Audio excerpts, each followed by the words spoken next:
Hello, and welcome to this tutorial which will teach you how to edit and import interiors into FiveM. Now before you can continue, you're going to need some tools.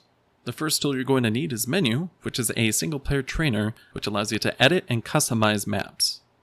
The next tool you're going to need is Menyoo to YMap, which will allow you to convert your Menyoo XML files into YMap XMLs.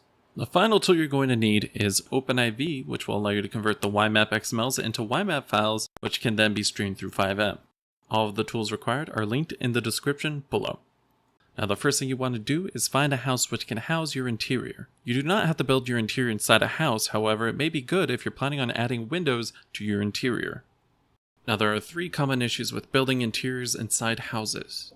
The first one is occlusion, where objects outside of the house disappear and reappear randomly depending on where you're located. The only workaround for this is to modify the occlusion files with a 3D modeler or build your interior inside a different house without occlusion issues. And if they don't have an issue with occlusion, they may have an issue with jumping inside them, which will cause you to fall through the world and teleport outside of the location. This will again require a 3D modeler to modify the collision files in that region. And the final most common issue you may run into is collision inside the house. And the only way to fix this issue is to modify the collision files. Now that we have a good foundation, let's go over how to use Menyoo. If you're already familiar with how to use Menyoo and Object Spooner, click on this timestamp to go over the interior design process. Now to open up Menyoo, press F8. If you open up Menyoo for the first time, I recommend you follow how I'm about to configure Menyoo. Open up miscellaneous options and make sure to enable FreeCam. This will allow you to freely roam the map with a camera when you press F3. Now scroll down to restricted area access. This will allow you to access areas without being shot down by the military or cops. Now the next step is optional. You can decrease the pet and vehicle population, which will help reduce lag and prevent pets from bothering you while you're building. Now scroll down to HUD options and hit enter. Once you're in the HUD options menu, make sure to select reveal entire map, and this is optional, but you could also display the XYZ coordinates, which will show you where your building is. While building, I also recommend going into the time options and pausing the clock at 12 PM. Now that we have those configured, open up the player options and scroll down to invincibility. You could also enable Never Wanted and Ignored by Everyone, which will prevent gangs and also cops affecting you. Now once you're ready to build, press F9 to toggle Object Spooner mode, then press F to open up the Object Spooner menu. You could add new props to the world by selecting Spawn Entity into World. You could input your own prop name, or select a prop in the predefined list in Object Spooner. Once you've selected your prop, you could place it down by pressing Enter. Now you're going to want more finite control with the placement of the prop. Go to the bottom of the menu and select Manual Placement, and adjust the position and rotation so it can line up with other props and the exterior. Now there are a few tricks to building an interior. A lot of the interiors you're going to be building are going to be made out of props already existing in Grand Theft Auto, so you have to spend a lot of time looking for those props. I've included a link in the description, which is a list of common props that I use myself, which have been categorized into walls, floors, and other assorted decorations.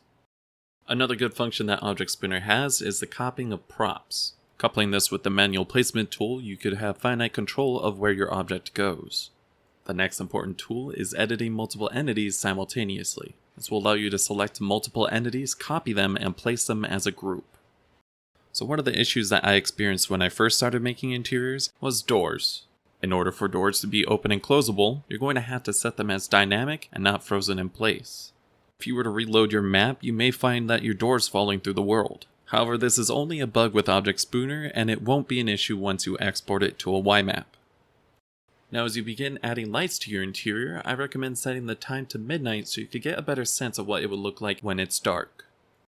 And now we have finished designing and building our interior. It took me roughly 2 hours to design and build this interior. However, when I first started, it took me 6 hours to build my first interior. As you practice more, you'll become better and quicker at designing interiors. Now let's save our interior by opening up the menu, selecting Manage Save Files, and selecting Save Database to File. Now choose the name for the file of the map, and then it will ask you to set a reference point. This point is used by Menyoo to spawn you back at that location when the map is loaded again. Now that we have finished the design process, we're going to have to export it to a YMap file format so FiveM can stream it. Now first navigate to your Grand Theft Auto folder. If you're in Steam, you could do so through the properties, and if you purchase it through the Rockstar store, it's most likely going to be in your program files. Now navigate to the Menyoo Stuff folder, and then the Spooner folder, and you will find that the map is located in there. Now copy it to your Menyoo to YMap folder, open up Menyoo to YMap, and hit Open. Once it is open, you can change the name of the author, however it's not necessary. Once you have finished editing everything, hit export and save it to a YMap XML file. Now you're going to have to execute OpenIV. Once it is open, select the Windows version for Grand Theft Auto 5, and once it's done loading, go to File, Create New Archive, and then create a new archive in the Menyoo to YMap folder.